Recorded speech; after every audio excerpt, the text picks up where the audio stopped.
Welcome to the deep dive. Today we're heading into a really fascinating corner of India, to Pandharpur in Hmm. Maharashtra. Mhm. There's this ancient deity there, Lord Panduranga, and he's standing on just a simple rock. Yeah, it sounds almost mundane. A brick. Right, but the story behind it is just incredible, all about this amazing act of devotion to parents. So our mission today is to really get into the stories, the unique image, the cultural weight behind him, the temple. And the pilgrimage, too, that huge pilgrimage. Exactly. And even find a mantra, a simple one that feels really relevant right now. And that's the thing, isn't it? These ancient traditions, they often hold these, well, profound insights Mm. about devotion, duty, community, things that still deeply resonate today. It's not just history. Absolutely. So to understand Lord Panduranga, we have to start with the kind of origin story, the story of Pundalik. The devotee. Yeah. So picture this town, Pandharpur, centuries ago.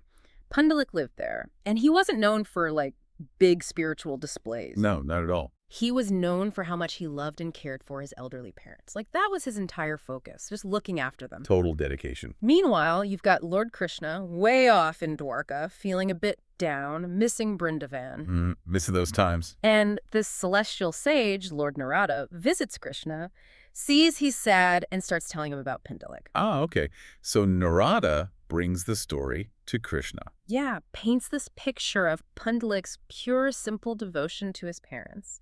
And Krishna is apparently so moved. Really struck by it. Yeah, he decides right then, I need to see this man. I'm going to visit him personally, give him my blessings. And that right there is extraordinary. It wasn't just that Pundalik was devoted, but that his devotion focused on his parents, his earthly duty.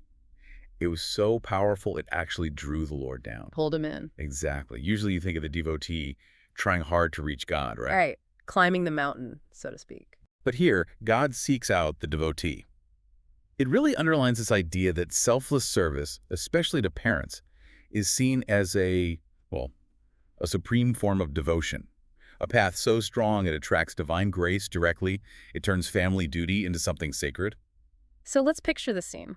Lord Krishna arrives at Pundalik's house, knocks on the door. The Supreme Lord at the doorstep. You'd think Pundalik would just drop everything, right? Fall at his feet. That's the expectation. But no, he's inside, busy pressing his parents' legs, helping them sleep. He asks who's there. Krishna says, it's me. And Pundalik's response. It's kind of unbelievable. He basically says, hang on, I'm busy with my parents right now. Can you wait? He tells the Lord to wait. Yes. And then, almost casually, he tosses a brick outside for Krishna to stand on, so he doesn't get muddy, I guess. My first thought is always, wow, that's bold, maybe even disrespectful. See, that's what makes it so powerful, so revolutionary even. It seems audacious, but it reveals this deep truth Pundalik understood, that for him, serving his parents was serving God. That real-world service, done selflessly, is just as sacred as formal worship. Ah, okay, so it wasn't ignoring God, it was fulfilling his duty as devotion. Precisely. And Krishna, by waiting there patiently on that brick, he validates it. He honors that path of karma yoga, selfless action. It's not disrespect, it's deep understanding. And that specific moment, that act, that's what leads to the deity we see today. Exactly. It leads to the manifestation of Lord Panduranga as an Arkavatara Murthy, a sacred consecrated form, making the divine permanently present there, standing forever on that brick. Wow. It's like a symbol of this promise. Serve your duties sincerely, especially caring for parents, and the Lord will come to you.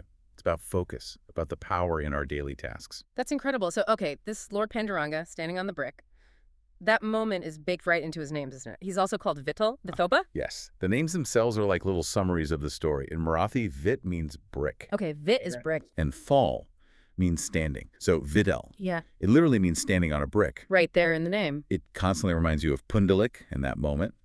And then Ba is often used like father, a term of affection. So Vithoba. V plus Pa, the fatherly God figure standing on a brick. It captures the origin, the devotion, and that sort of protective parental vibe people feel from him. Very accessible. Tells you the whole story, almost. And the temple itself, it's on the banks of the Chandrabhaga River. A beautiful setting. Apparently, the river bends like a crescent moon there, which is how it got the name Chandrabhaga. Moon-shaped bend, yeah. But back to the Lord himself. He stands in this very specific pose, hands on hips, akimbo. It's quite distinctive. It really is. You don't often see major deities depicted quite like that. Feels less, I don't know, formal.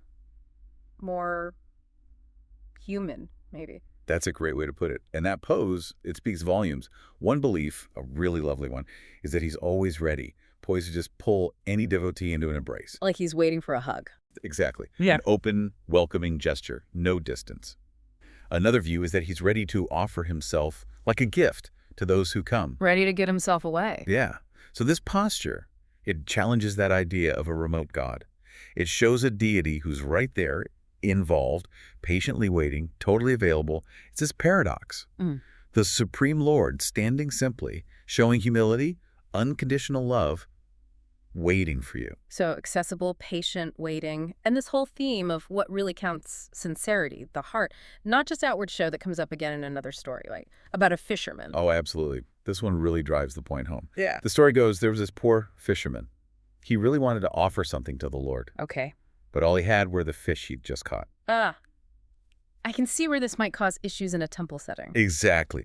The temple priests, very focused on ritual purity, they were apparently horrified, objected strongly. An impure offering like fish, unthinkable. Yeah, you can just imagine their reaction. Goes against all the usual rule. But knowing this tradition, there's probably a twist. There is. And it's not just about accepting the humble offering. It's about transformation. The belief is that Lord Panduranga himself appeared. Appear directly. Yes, and accepted the fish straight from the fisherman. An act of pure grace. And here's the really remarkable part.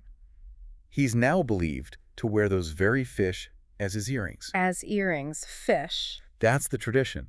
He didn't just accept the gift, he integrated it into his divine form forever. It's this powerful statement. The Lord values that pure, humble heart far more than riches, status, or even following every single rule perfectly. Wow. It completely flips the script on what a worthy offering is. It really does. It says sincerity trumps everything. A simple gift from a pure soul means more than the biggest ceremony without real feeling. That's incredibly moving. And this focus on, heartfelt devotion, it seems like it extends out into the community in a big way. Tell us about the Varkari Yatra. That sounds massive. This is where it gets really interesting, that collective aspect. Oh, it absolutely connects. The Varkari Yatra Sampradaya is just one of the most spectacular displays of this devotion you can imagine. Varkari basically means pilgrim. In Marathi, someone who makes the journey, often regularly. A regular pilgrim. And this isn't some recent thing. It has incredibly deep roots. It was established way back in the 13th century by Sant Ionswar. 13th century, so over 800 years. Think about that. 8 centuries of this continuous pilgrimage. It's more than just a walk. It's this living tradition, a legacy of the Bhakti movement, passed down generation after generation. A real blend of spiritual passion and community bonding. 800 years is just mind-blowing. And the scale today is still huge, right? Yeah. Leading up to Ashada Ekadashi. Which is a very important day, the 11th day of that lunar month. Right. For about 20 days before that, literally millions of people from villages maybe 200, 300 kilometers away. Sometimes even further. They walk all the way to Pumperper on foot, singing bhajans, abhands these devotional songs the whole time. It's like a river of people flowing towards the temple. It's an unbelievable sight, a true testament to their faith and spirit. And then on Ashada Ekadashi itself, the culmination, it's overwhelming. Yeah. Millions flood into Pandurpur. Millions on that one day. They fast all day. They chant Lord Vittle's name nonstop. They sing the sound. People say it's so powerful, it feels like it touches the sky. Wow. You could almost imagine the vibration, the sheer energy of millions focused on that single purpose. It's this incredibly immersive, shared spiritual journey. Physically tough, yes, but spiritually liberating because they're doing it together. It sounds absolutely incredible. But, for many of us listening, living our busy modern lives, these huge pilgrimages, these complex stories, they can feel maybe a bit distant. Like, how do we connect? That's a very real feeling. We don't all have 20 days to walk or time for really elaborate rituals, but there seems to be a very direct answer within this tradition itself, a powerful but really simple mantra, Jai Rama Krishna Hari. And this is where that ancient wisdom becomes so practical for right now. It addresses a question relevant to our times. The tradition talks about Kali Purush. Not a person, right? Yeah. More like an age or an influence. Exactly. An influence that's believed to distract us more and more. With material things, constant noise, endless demands on our attention. Sounds familiar. Right. It supposedly makes us forget our spiritual side, leaves us no time for complex prayers, long worship sessions, the slokas and pujas. It feels like it could be describing our 24/7 world. It really does, almost like they saw it coming. So what's the solution offered? It's incredibly freeing, actually, like a spiritual life hack in a way.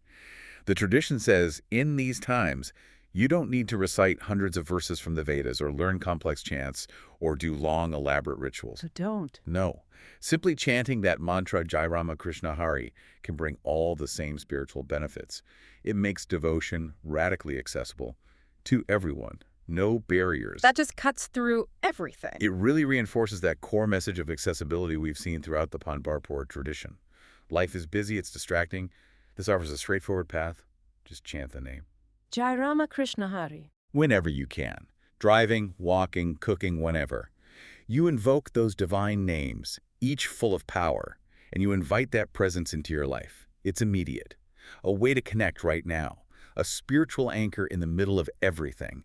A reminder that real devotion can just be a sincere whisper from the heart. What an amazing journey today. Seriously. From Pundalik's devotion bringing the Lord down to stand on that brick, An incredible image. to Vittel's unique stance, the fish earrings showing acceptance of the humble.